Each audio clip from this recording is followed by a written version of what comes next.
Joining us now is Jacquelyn Harn, chairwoman of the Georgia Young Republicans. Good morning to you. Thanks for being here. Good morning. Thank you for having me. So it sounds like you all have an uphill battle in trying to garner support among young voters for Trump in Georgia. Harris has a slight lead. How are you addressing that challenge with young voters who are very engaged this election cycle? Yes, it's always going to be a fight, especially with young people.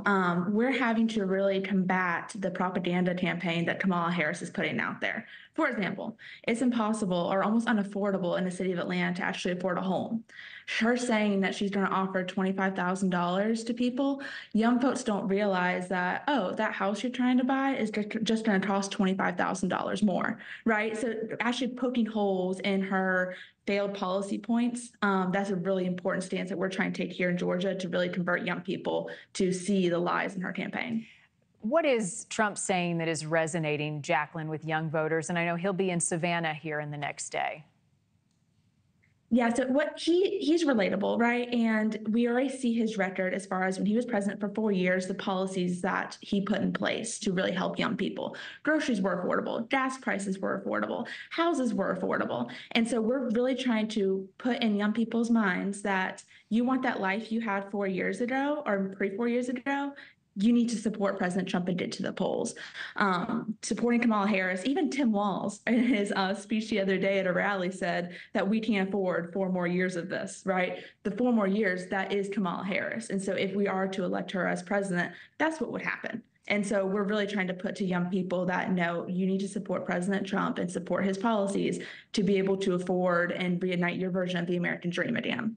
I'm just glad there's a lot of engagement among young voters in this election. There's a lot of new voters that are going to be taking part in the electoral process. Tell me about the conversations that you're having, Jacquelyn, with your peers, on college campuses, those who are voting for the very first time, about the excitement and also the concern around the future. Yeah, so what's different, I feel like, now than 4 years ago in the 2020 race? In 2024, you have a huge social media presence. And when we're talking to college kids, you see a more traditional, more conservative, especially with young college males, for example, because they're seeing and they're basically these left progressive policy points are being shoved down their throat on TikTok, Instagram, all social media platforms. And so, and almost to combat that, that's what they are showing as more conservative, more supportive of Trump, wanting to start a family. And under 4 years of Kamala Harris, as we've experienced in a preview almost in the last 3.5 years, that's not going to be affordable. You're not going to be able to afford to have a family. You're not going to be able to afford to buy that house and achieve that American dream that your parents and your grandparents had. And so when you talk to college kids, they see that. And so it's more so, especially here in Georgia, having motor voters. So you're automatically, when you get your driver's license, you're registered to vote here. It's more so at that point getting them to the polls and realizing, yes, you are registered to vote. Your voice can be heard. You just need to get to the polls. What are some of the other issues, Jacquelyn, that are important to young voters right now? We've got a lot of concern about the Middle East. We've been doing a lot of coverage on the border and some of the concerns around immigration. Where does that stack up in addition to the economy for voters your age? So specifically looking at Georgia, obviously the tragedy of Laken Riley, around college campuses, looking at immigration, it's really important, right? Kamala Harris is willing to point out other tragedies that happen. For example, trying to talk about the mother that did not die because she could not have an abortion. She died because she took the abortion pill. She's failed to mention Laken Riley.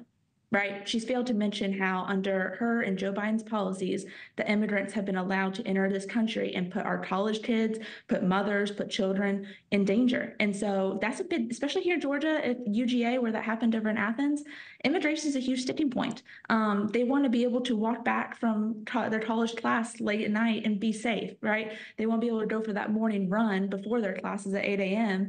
and be safe and not have to worry about getting harmed, getting shot, getting mugged.